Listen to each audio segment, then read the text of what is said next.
Psychopath-driven inequality. Is it making society more sick? I mean, this is I think a huge issue, and one that we very rarely discuss. And that is the impact that psychopathy, this severe, I don't know if I guess you would call it a mental illness, but this severe condition that roughly 1% of humans have, where they don't feel other people's pain, essentially. They lack empathy.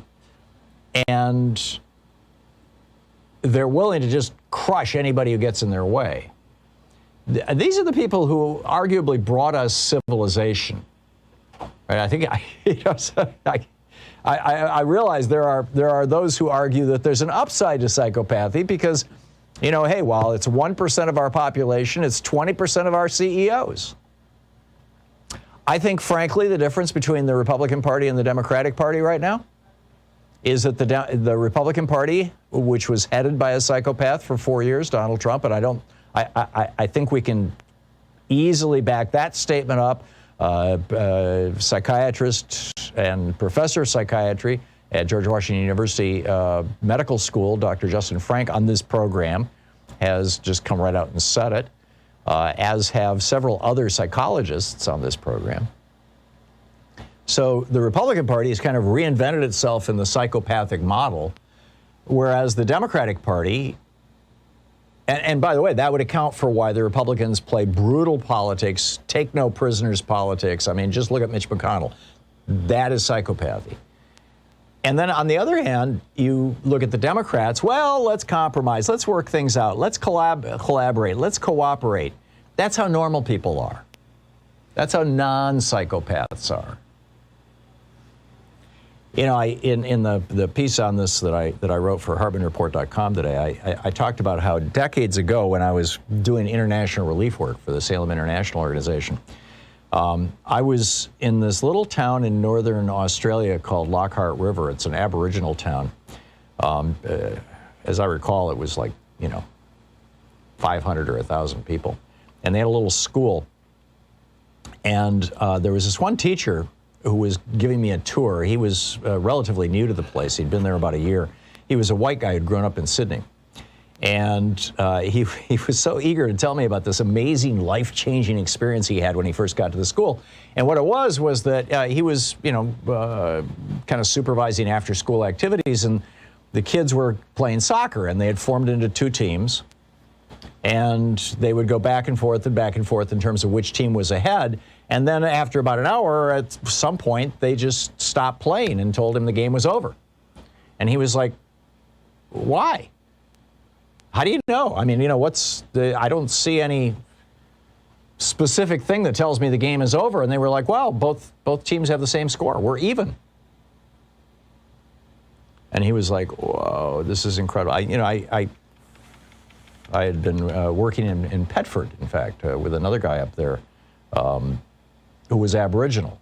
Jeff Guest was his name. But in any case, I'm digressing slightly here. But the point is that value system of we're all equal, we're all in this together, we're all part of this, we look out for each other, we've got each other's backs. That value system is what the 99% of humanity who aren't psychopaths hold. And the I got mine, screw you, that's the 1% of psychopaths. And here's where it gets really interesting. Over on Bloomberg News today, piece by Peter Coy, the headline, the bottom 90% of Americans are borrowing from the top 1%. This is from a paper that was just published titled Indebted Demand by economists from Princeton, Harvard, and the University of Chicago.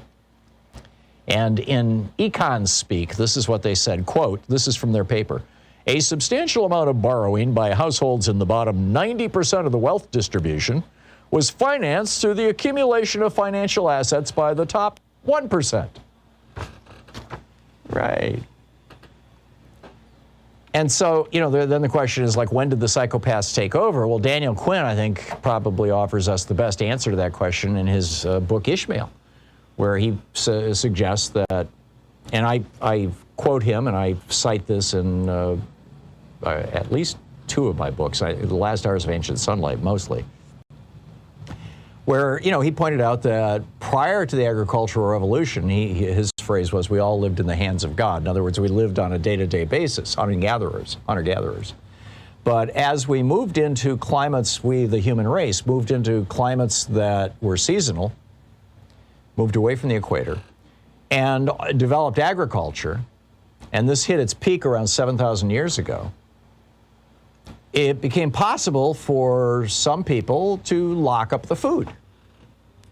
And whoever locked up the food now controlled the power of life and death over all the people who didn't have the food locked up. They didn't have access to it.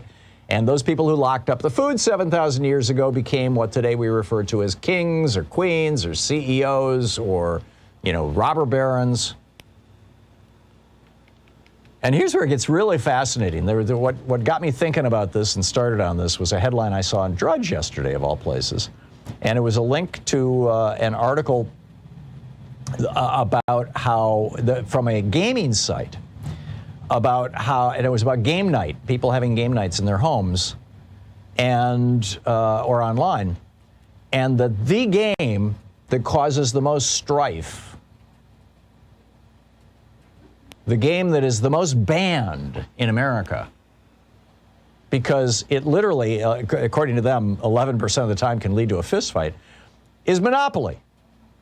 And Monopoly, of course, was invented back in 1903 by Lizzie Magie. She patented it in 1903, or at least the precursor to Monopoly, the game that eventually became Monopoly, as a warning against unrestrained, unregulated capitalism. Monopoly is a warning, right? The game. It's a way of telling you this is how capitalism works if it's not regulated. Somebody ends up with everything and everybody else ends up with nothing. I mean, that's the goal of Monopoly, right? In a recent survey of 2,000 U.S. residents, 20% say their game nights with family or friends are often or always disrupted by competitive or unfriendly behavior. Monopoly stands out as the most debated and most forbidden board game of all time. The so-called good news is that, quote, only 11% of respondents say they witnessed a physical fight break out, end quote. Now, I'm not saying you should ban Monopoly. It's a great, warning. But, the lesson from Aboriginal people, Indigenous people, and the 99% of us who are not psychopaths is that we'll all be better off if we can clean up our business culture and our political culture to purge them of psychopaths.